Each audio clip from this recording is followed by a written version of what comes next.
To have read the statement, I will ask each of the members of parliament to say one word each. Simplify a lot of legal or other statement that has.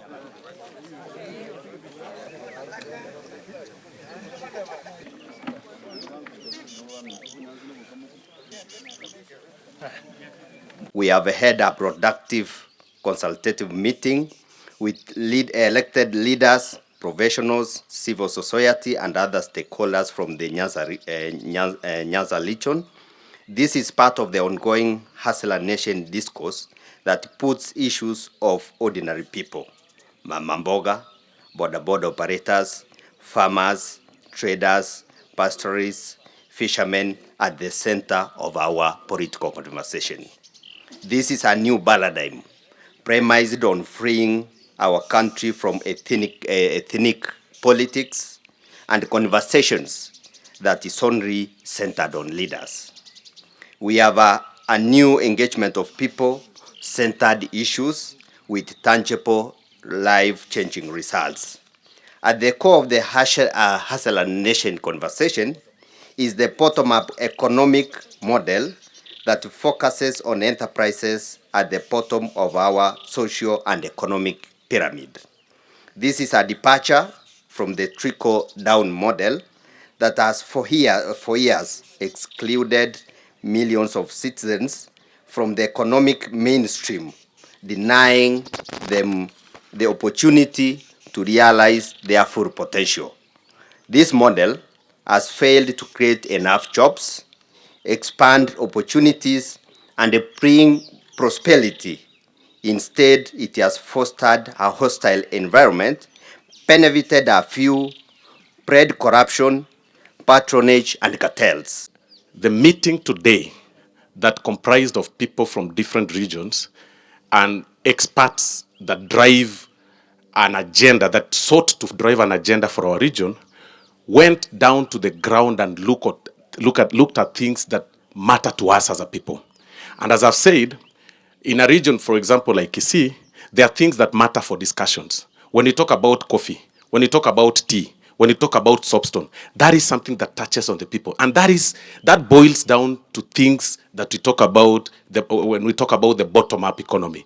If you raise the value of the soapstone, for example, for the people of South Mugrango, then you'll have raised the stake, you'll have touched the common person down there, and that is what you're talking about. Because as it is right now, the people that do soapstone mining in the villages do not have anything to do like the industry, for example.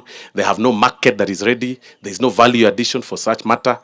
And that is why we talk about this bottom-up economy. Our tribe is hustler, bottom-up economic model, full stop. They know that they don't understand this model. It's because they want to confuse Kenyans by some meaningless slogans and statements which don't make sense.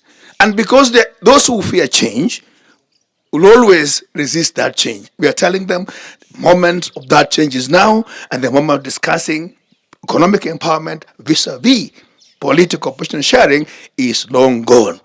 And I do believe that our deputy president, the 5th president of this Republic of Kenya, is capable and able and meaning and willing to deliver Kenyan from here to the next level.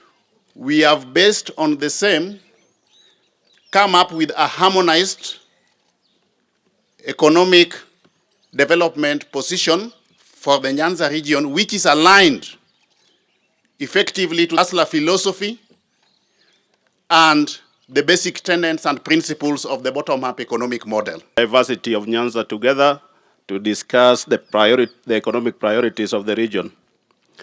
Your Excellency, we are persuaded by your policy proposition on how to implement the bottom-up strategy. Your Excellency, I want to take this opportunity to say that this is a step that is consistent with the constitutional imperative that requires public engagement in policy development. And this will go a long way in shaping the next government that we are waiting for. Your Excellency, at this juncture, I want to call upon the people from the Lake region to liberalize the political landscape so that they can enjoy the diversity of information that is available in the political space. It is by liberalizing that you will appreciate the different policy propositions that will inform the decision-making going forward. I know, Your Excellency, you have told us and assured us that the next step will be to take this conversation to the grassroots. We want to appeal that let the competition shift from position competition to policy proposition competition so that the best can win and Kenya will gain going forward. Your Excellency, our counties, the 6 counties here assembled, all generate a GDP of about 100 billion every year.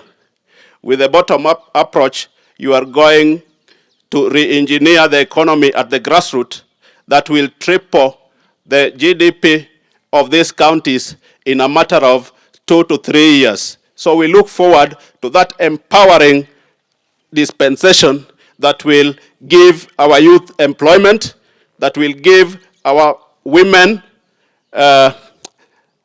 opportunity to do business, and that will build this Kenya to the level that we look forward to see it. Thank you very much. Test is between those who want to change the constitution and us who want to change the economy. The contest is between the bottom up and trickle down. The contest is between those who want to create positions as we want to create jobs. Our priority as a bottom-up, those who believe in a bottom-up economic model, is to make sure that millions of youths who are jobless in this country get jobs. And that's why we retreat and come to such a function to actually see how we can be able to help our people as a region and as a country. I am sure we have always dealt with the political issues without addressing the economic issues. And therefore, the issues that we have discussed about agriculture, the issue about the sugar industry, the coffee, the tea, education, all these are critical issues that it touches on our people and as our region. And that actually addresses or brings into focus the current conversation. The conversation that has addressed the issue of not positions, but has addressed the issue that it touches on the mamambogas, that it touches on the border borders, that it touches on the common mwananchi. And Your Excellency, we want to say, as a region, for a long time, we have not had this chance to come together. And therefore, all that we have consolidated through our technical team, together with the political class, will assist to assist that region move forward politically. At the end of the 5 years, the people are still at the point where we found them. Those promises have not been fulfilled. Because the model that has been applying, the trickle-down model, ni kama ile maji ambao which comes down in drops. And when it comes down in drops, it will be enjoyed by very few people. It will touch very few people. That's why I want to thank you, Your Excellency, for this bottom-up model that we are introducing. And I cannot understand whatsoever why people with ordinary knowledge cannot understand the bottom-up model that will begin at the bottom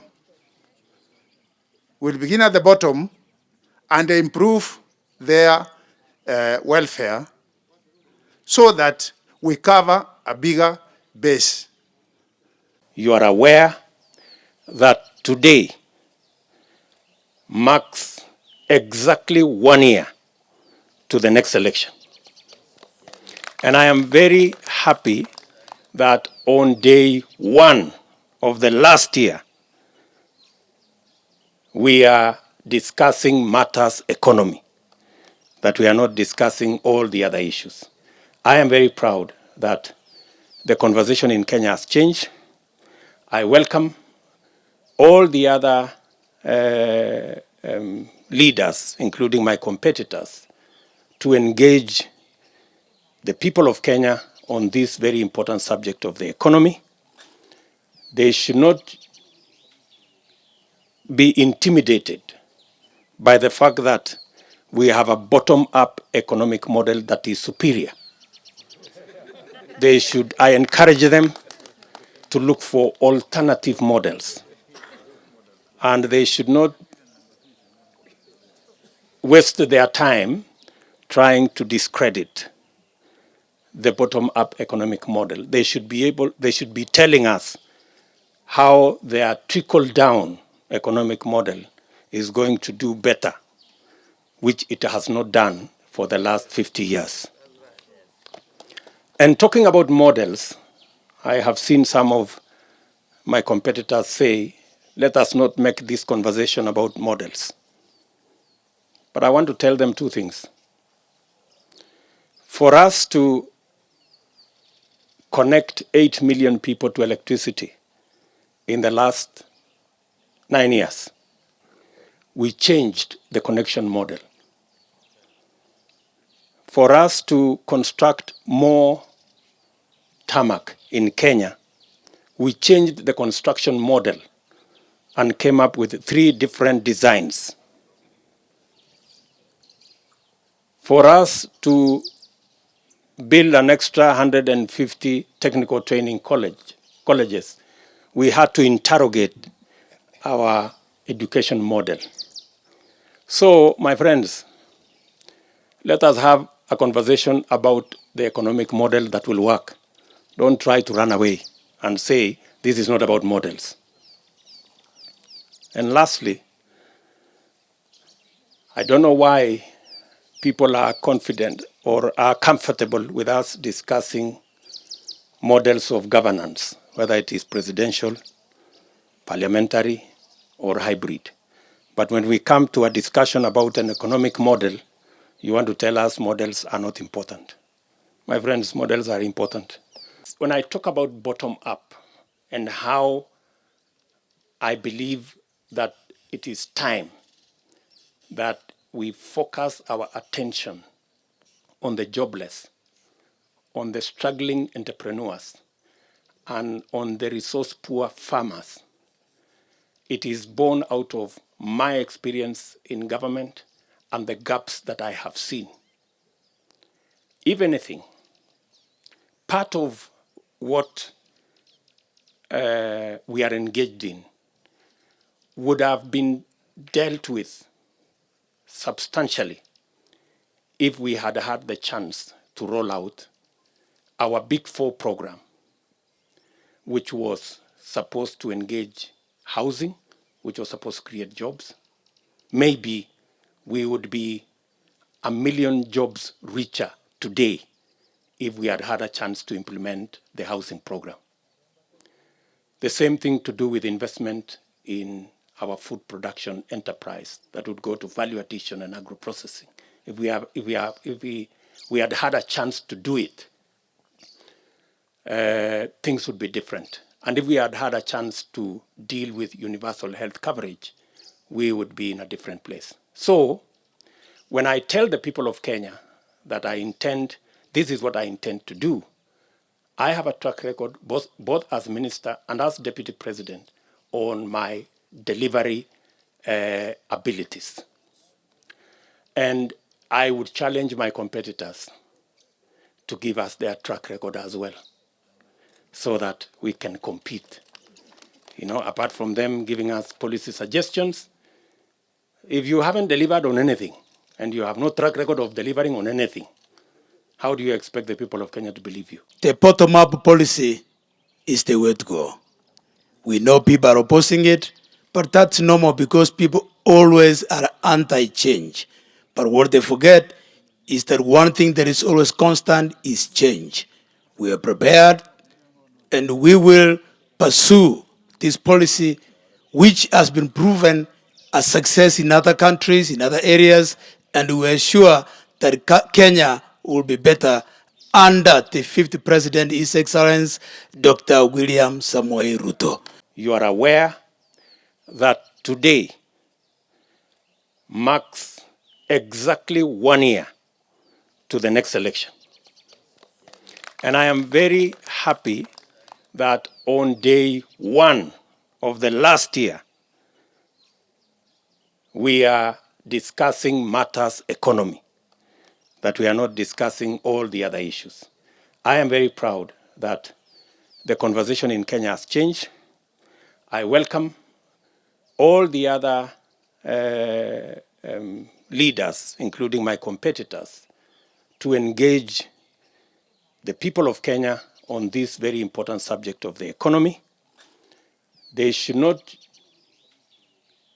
be intimidated by the fact that we have a bottom-up economic model that is superior. I encourage them to look for alternative models. And they should not waste their time trying to discredit the bottom-up economic model. They should be telling us how their trickle-down economic model is going to do better, which it has not done for the last 50 years. And talking about models, I have seen some of my competitors say, let us not make this conversation about models. But I want to tell them two things. For us to connect 8 million people to electricity in the last 9 years, we changed the connection model. For us to construct more tarmac in Kenya, we changed the construction model and came up with 3 different designs. For us to build an extra 150 technical training colleges, we had to interrogate our education model. So, my friends, let us have a conversation about the economic model that will work. Don't try to run away and say, this is not about models. And lastly, I don't know why people are confident or are comfortable with us discussing models of governance, whether it is presidential, parliamentary, or hybrid. But when we come to a discussion about an economic model, you want to tell us models are not important. My friends, models are important.